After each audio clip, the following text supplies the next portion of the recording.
Prince William and Princess Catherine entered the spotlight with shaky calmness and eyes full of unsaid truth in a moment that shook Buckingham Palace and the entire world.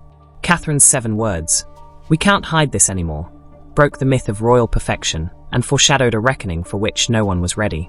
The announcement came without warning, no leaks, no palace briefings, simply a stark notification of a live emergency declaration that brought newsrooms to a standstill.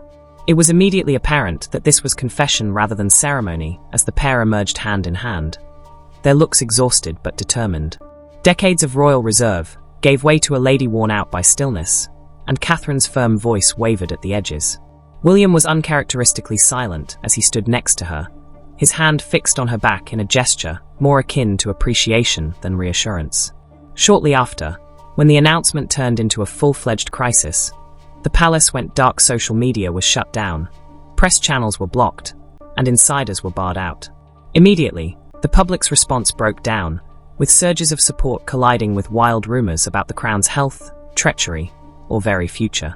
The royal family's loss of narrative control became evident. This was institutional disintegration, not personal. Years of controlled silence started to fall apart as Catherine talked, exposing a secret that had grown inside the royal walls, where silence is seen as survival and truth as a liability. Once written off as normal, her increasing absences from public life had quietly increased, with rumors circulating among aides and insiders until one thoughtless moment revealed the terrifying admission that she was not coping well at all. Then came the leaked letters, which were handwritten confessions of isolation and erasure, confirming the psychological toll of living in a gilded cage. The facade began to fall apart with every new discovery, revealing a strained marriage, a lady unraveling under unrealistic expectations, and a monarchy facing an unavoidable truth. Meetings with King Charles got strained as William argued with Camilla behind closed doors, the warmth they previously portrayed in public turning into silent hatred in private. Cameras continued to record courteous smiles, but William's growing dissatisfaction with what he told a close friend was a culture of concealment stoked resentment behind the palace gates. Catherine was sliding through the gaps as the public clung to the appearance of unity. Late-night excursions to London's private clinics became routine, undertaken under aliases, with disguises and cash payments assuring secrecy, so complete that even senior aides were kept in the dark. William was the only one who knew the truth, and he said nothing.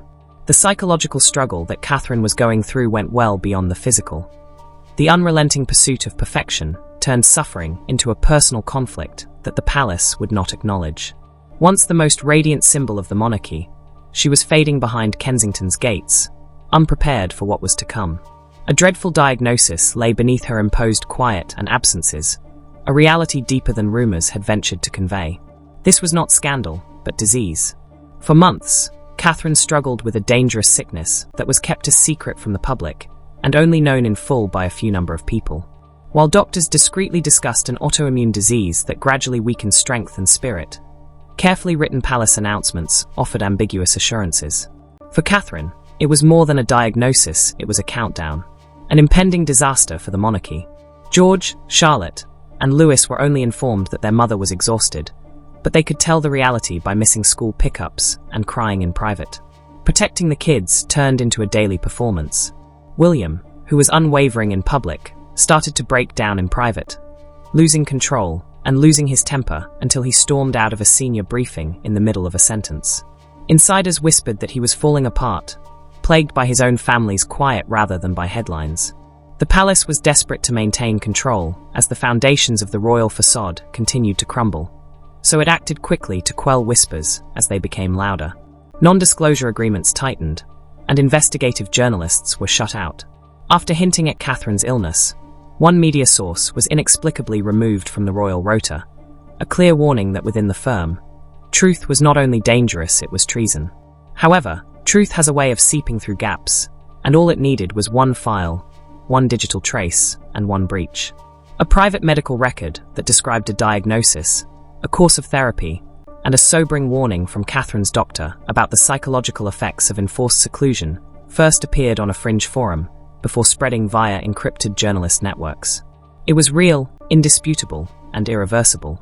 As legal teams deployed and cybersecurity specialists tracked IP addresses across countries, the palace sank into panic, but the harm was already done. When the public found out, Catherine quietly resolved to stop hiding. Not for herself, not for her children, and not for a monarchy that required beauty at the expense of suffering. Her situation and reality would no longer be hidden to preserve an image. This was no longer about optics. It was about survival. But the secret was more than half illness. The other part was much more intense and intimate. As Catherine battled for her health, she discovered an internal betrayal that rocked her confidence in her marriage, her position in the royal hierarchy, and her title. Whispers, mysterious absences, and meetings behind closed doors were the beginning. But it wasn't rumors that stopped her in her tracks, it was evidence. Intercepted conversations between William and a senior royal, whose identity is still redacted in all leaked transcripts, showed chilly, coded conversations about future realignment, optics transition, and most damning of all, the management of Catherine's role, not her recuperation or well-being, but her position, as if she were a challenge to be overcome rather than a woman to be shielded. The ramifications were terrifying.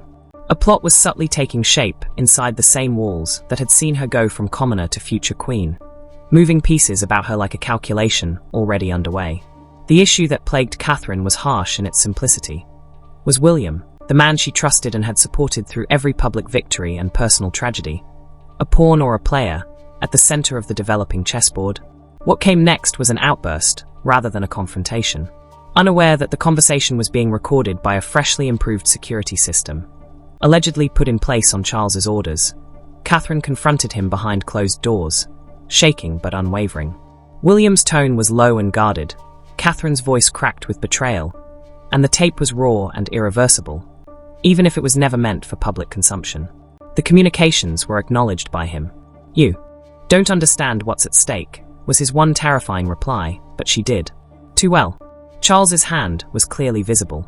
There had been rumors of a silent transition for months, including worries about the monarch's health, his growing need to hold on to the throne, and his will to control the story at all costs.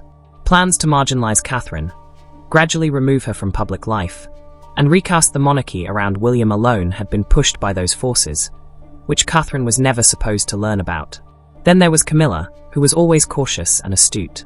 According to sources, she discreetly reframed Catherine's condition as a danger to be handled and a burden to the institution, rather than a woman to be safeguarded by attending crucial strategy meetings under the guise of health briefings. Insiders claim that behind the polished grin was a covert campaign of control, because Camilla's position would only strengthen if Catherine vanished from view. The Wales marriage was severely damaged, and it was the height of palace politics. William cancelled engagements on the nebulous pretext of personal matters. Aides were told to keep their distance, and Catherine moved out of their shared rooms for a whole week for the first time since their wedding.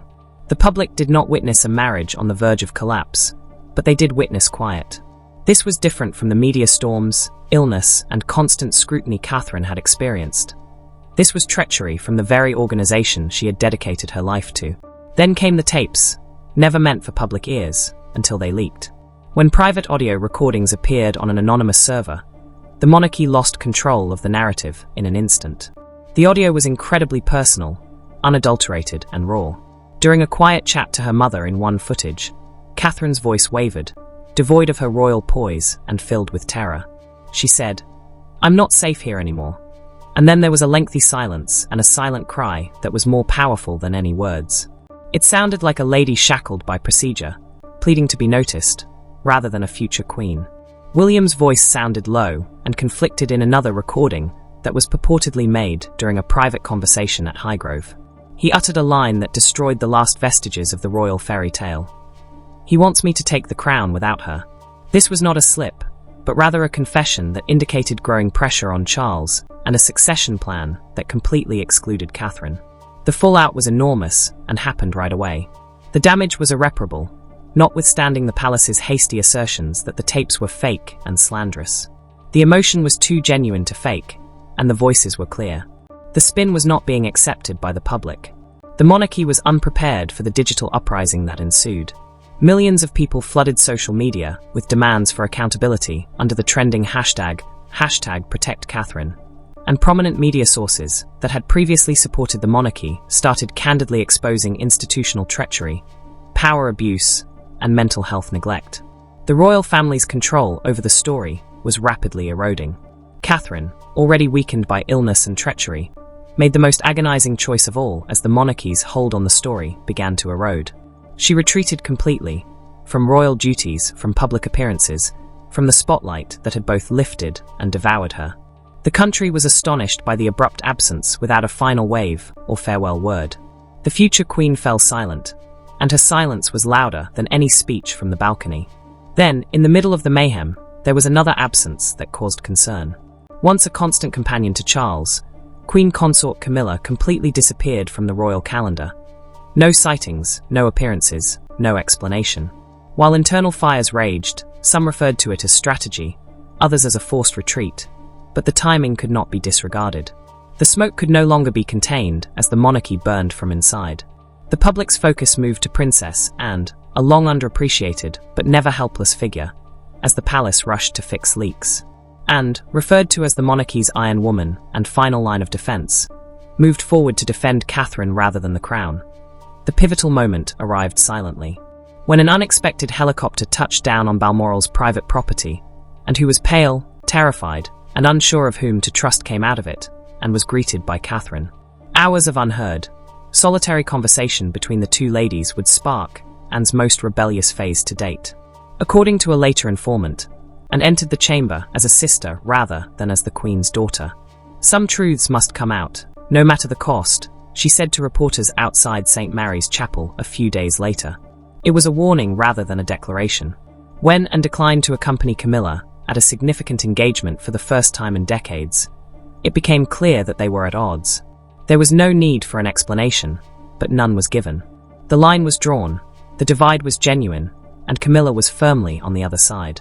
Soon later, a letter surfaced leaked quietly, deliberately not to tabloids, not through gossip, but as the initial step in a reckoning the monarchy could no longer stop. The disclosure came via a scanned handwritten note that surreptitiously found its way into the inboxes of two independent journalists, rather than from palace insiders. The handwriting was unmistakable Princess Anne's, dated 3 months earlier. In it, she warned of a dangerous pattern of control and isolation coming in around Catherine, revealing coordinated pressure to deprive her of influence within the future monarchy. "If we don't intervene now, we will lose her," was the line that set things off, and the public's response was instantaneous and visceral. After being perceived for a long time as the stoic royal impervious to media storms, and came to represent overt disobedience. While opinion polls showed that the country was divided, with one half solidly supporting Anne and Catherine, and the other still adhering to the palace's code of silence, crowds demonstrated with signs that read, "Stand with Anne." The royal family's rift was becoming more obvious and no longer concealed. Anne's position was one of reckoning rather than loyalty. The monarchy had concealed its shortcomings under discretion for decades, prioritizing appearance over reality, but Anne, molded by history and troubled by memory, would not let the past recur. Her words at a private foundation event echoed like a thunderclap across the kingdom. What happened to Diana will not happen again. Yet if Anne had become the protector, the next twist revealed just how far the institution was willing to go to suppress the truth. Emails erased, phones monitored, narratives planted. What came next was not a question. It was a procedure.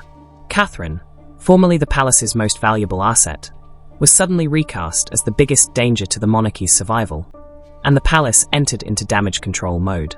The campaign started subtly, almost imperceptibly, as preferred media were informed by unknown royal insiders about her alleged emotional instability. With headlines wrapped in coded sympathy, concerns for her well-being, time away to contemplate, and struggles behind the scenes, she was portrayed as unstable, vulnerable, and unpredictable. It was character assassination, not compassion, and it was successful. Public sentiment began to falter as skepticism seeped in. The palace made the risky decision to demolish from within in an attempt to regain power. Before long, words turned into deeds. Surveillance footage was presented to a royal court in a surprising legal document, claiming that Catherine had a breakdown on the grounds of the castle. However, the evidence quickly came to light. Timestamps were inconsistent. Window reflections revealed manipulation, and the video was quickly taken down. Still, the implication stayed. The seed had been sown. They were setting up Catherine. Then her family came into view. After being commended for their restraint, the Middletons were abruptly charged with information leaks, abusing royal connections, and interfering with palace matters. Reputations were subtly destroyed, private images appeared in low-level publications, and financial records were released without context. This was a planned smear, spearheaded by palace-approved associates acting on cues whispered from opulent offices, not a renegade press frenzy. Catherine was now an enemy of the regime, and no longer a royal wife. Nevertheless, someone slipped in the middle of the mayhem. It was discovered that a young, aspirational royal communications employee was giving the media false information. Emails were tracked down, links were revealed, and the attack's machinery started to show its flaws for the first time. Payments were tracked down, and the employee was discreetly fired. But the trail they left was explosive, exposing a calculated palace attempt to paint Catherine as politically unimportant, emotionally unstable, and mentally ill. However, the monarchs made a mistake since Catherine would not back down. In response, she filed a court countersuit that was so specific and damaging that it rocked the palace. She named particular departments inside the royal media office and claimed defamation, emotional distress, and illegal spying. This was war, not defense. A senior royal had used the judicial system as a weapon against the organization she was supposed to represent for the first time in contemporary history. Rumors circulated even further throughout the state, claiming that MI5 was keeping an eye on royal communications to track internal breakdown rather than external dangers. The monarchy was under siege, not only scrutinized. Catherine had given up waiting, quit hiding, and refused to be changed. Then, in an unexpected move, she and William went public. An interview that was supposed to be gentle turned into a seismic event. "We can't hide this anymore," they said, facing the camera side by side. Catherine talked of her illness, years of silence, terrifying nights, and the oppressive urge to smile when all she wanted to do was scream. Her tone was calm but devastating. She revealed the human cost of royal formality when she declared, "I was expected to be perfect while breaking." William came next, making an honest admission. "I made mistakes. I let those in positions of authority to persuade me that being far away would keep us safe. However, it just cost us time. Time we won't get back." He never took his eyes off hers, and their unspoken bond was stronger than any words. They made a collective commitment to end the cycle. "We will not raise our children in secrecy and fear," Catherine said. William nodded and said, "We will not give them a crown soaked in silence." "This system rewards silence," Catherine said in her final, palace-shattering statement as tradition crumbled under the weight of conscience. "The monarchy must evolve, or it will not survive." We went with the truth. It was a revolution, not just criticism. It was a proclamation of self-determination, a boundary between obligation and honor, identity and image. The message was very clear. They would stop offering themselves if the crown insisted on sacrifice. There was a cultural earthquake that ensued. Former critics changed their minds. Public support for William and Catherine reached levels not seen since Diana's time, and media outlets commended the pair for their bravery and integrity in refusing to be puppets of an antiquated institution. Behind the scenes, Buckingham Palace in full crisis mode, calling advisors, holding urgent meetings with Parliament, and briefing the Prime Minister in a matter of hours. Whispers of structural reform, rather than scandal, began to circulate for the first time in more than a century. The monarchy could no longer act as though everything was in order. The hush was broken, and the system itself was cracked by the truth bomb that William and Catherine had detonated. The House of Windsor faced a dilemma: either change or fall apart as Charles's power declined and public allegiance broke. Camilla's deliberate withdrawal under the pretense of health, while the palace adjusted, only served to highlight the unrest. Once untouchable when it came to issues of royal succession, Parliament discreetly started talking about constitutional reform. Problems that were once unimaginable now required solutions. William emerged amid the turmoil as a force for modernity, reform, and truth, repeatedly stating, "The crown must serve, not silence." Catherine returned quietly and without fanfare, her illness now serving as a testament to survival rather than shame, promoting mental health and demonstrating that resilience and healing could coexist with royalty.